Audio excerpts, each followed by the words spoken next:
The world of transportation is about to be turned on its head forever. At speeds eclipsing that of a commercial jet, fitted with Rolls-Royce-like Luxury and spurred on by billionaire brains Elon Musk and Richard Branson, the Hyperloop is about to redefine the way we travel. Forget driving to work. Imagine yourself slingshotting through a vacuum-sealed tube at close to the speed of sound. Before we know it, that wild idea will be reality thanks to Virgin One. Plenty of companies scattered across the globe have been developing prototypes, but Virgin has just emerged as the undisputed frontrunner. So how does this next-gen tech actually work? Where does the concept come from? And when can we test it out? Let's find out. Introducing the Hyperloop by Virgin One. It's revolutionary, never before seen, the technology of tomorrow, yada yada yada. That's all well and good. We love the optimism, but first we need to know, does this thing actually work? Or is it all just talk? And furthermore, how does it work? To appreciate the technological breakthrough, we need to understand its fundamentals and what makes this machinery so special compared to the crowded commuter carriages we take to work every rush hour. The Hyperloop is, in essence, nothing more than a super sophisticated train. But it doesn't whiz along rails. It glides through low-pressure air tunnels, and there's no steam engine powering its movement. Instead, it's propelled at rapid speeds by magnetic energy. There are two pieces to the Hyperloop puzzle. First up, the tubes. Made primarily of steel, these tunnel-like containers act as the framework. The air is deliberately vacuumed out, which eliminates drag and wind resistance, allowing the pods to rocket from A to B at a remarkable velocity. How fast are we talking here? Up to 600 miles per hour, just shy of the sound barrier. Impressively, that's quicker than a commercial jet aircraft. Now imagine if these tunnels were built underwater. Did we just eliminate the need for airlines? Only time will tell. Anyway, so we've got the tunnels.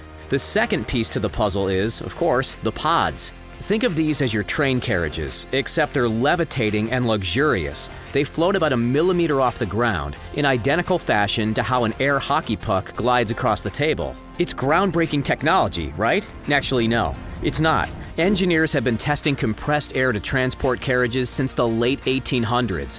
The Hyperloop is simply the most modern, fastest, realistic interpretation of an age-old concept, backed by infamous billionaires. The first billionaire to get involved was the concept's brainchild, none other than Elon Musk, a man worth close to $90 million.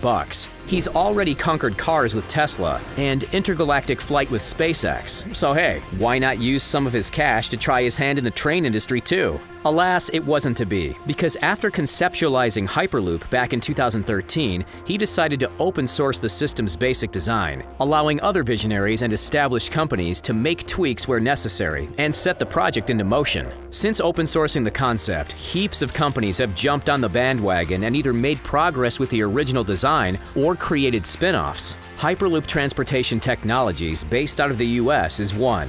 A Canadian company called Transpod is another. DGW Hyperloop from India and Heart Hyperloop from the Netherlands are also throwing their hats in the ring. Likewise, Hyper Poland. The company at the forefront, however, is the work of the iconic Sir Richard Branson, Virgin Hyperloop One. While other businesses have made progress, Virgin Hyperloop is the only one to have successfully built and tested a section of the machinery with humans inside. Despite years of construction and R&D, prior to November of 2020, all of the practice runs had been unmanned. Companies simply weren't willing to put lives at risk without sufficient evidence in place. Now, we rejoice because that bridge has been crossed, and one of the major obstacles has been overcome, one step closer to reality. Here's a sneak peek into how the manned test went down. 3, 2, 1, launch.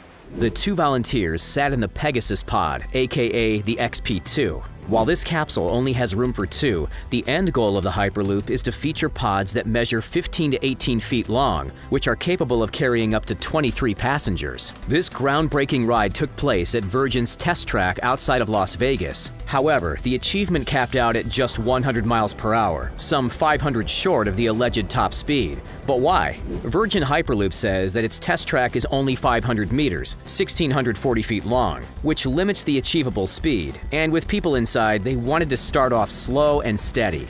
To reach the next phase of testing, Virgin Hyperloop needs to raise $500 million for its next project, a 6-mile-long test facility in West Virginia. 6 miles still won't be long enough to reach that glorious 600-mile-an-hour top speed, but it'll certainly be a step in the right direction. At the end of the day, Virgin's goal is to build systems that connect cities across the world, echoing the original Elon Musk argument that thanks to its unprecedented speed, Hyperloop could change the way we live, work, trade, and travel. The speed is the obvious selling point. No longer will we be restricted to working within our city limits, and no longer will we need to fork out for expensive plane tickets, crammed into middle seats while eating oversalted peanuts. But besides the lightning pace of the Hyperloop, what are its other benefits? Tying in with Musk's philosophy to combat climate change, the Hyperloop is designed to reduce pollution, and in more ways than one. It's exceptionally quiet, which would reduce noise pollution in built-up areas. It runs on magnetic energy, eliminating the harmful byproducts of fuel, and it will mean less cars on the road and fewer planes in the sky,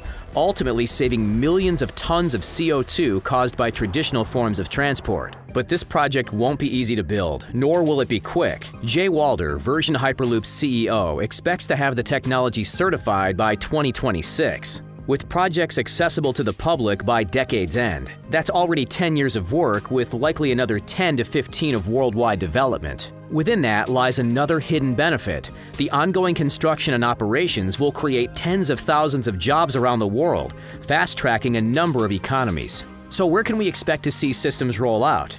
For starters, over in India, where the project is already well and truly underway. Back in 2017, Virgin began chatting with the governments of Maharashtra and Karnataka. After a couple of years negotiating and planning, Hyperloop was officially given the tick of approval. The route will run between the densely populated city of Mumbai and the industrial hub of Pune, further inland in the hills. Substantial progress has also been made on a system intended to link Dubai with Abu Dhabi, one which Virgin claims will slice the travel time between the two major cities to just 12 minutes. Meanwhile, over on American soil, the ironically named Boring Company, spearheaded by Elon Musk, has been approved to dig a tunnel between Washington, D.C. and New York City, one which Virgin could then use for another Hyperloop route. As it stands, that's a 3-hour train ride. With Hyperloop, just 30 minutes. It's a similar story for Elon's original idea, the high-speed commute between San Francisco and LA. Those routes are all at various stages of real progress, but there are plenty more routes that are still in the conceptualization phase. There's one planned for Texas, from Dallas to Laredo, one in the Midwest, from Chicago to Pittsburgh, one in Saudi Arabia, from Jeddah to Riyadh, a 9-minute journey from Raleigh to Durham in North Carolina, and a 30-minute trip across Missouri from Kansas City to St. Louis. Having plans in place is fantastic, but the reality is that without funding, they'll never be more than blueprints and hope. And as you'd imagine, this kind of futuristic technology doesn't come cheap. Based on financial documents that were leaked back in 2016, Virgin's initial Hyperloop is estimated to cost between $84 and $121 million. Wow. Fortunately for us, Richard Branson stated that the ticket prices will cost no more than the high-speed rail tickets we already buy. Do you think this is the way of the future, or do you have a better idea? Let us know in the comments down below. Don't forget to like this video, subscribe to The Richest, and have a great day. Catch you next time.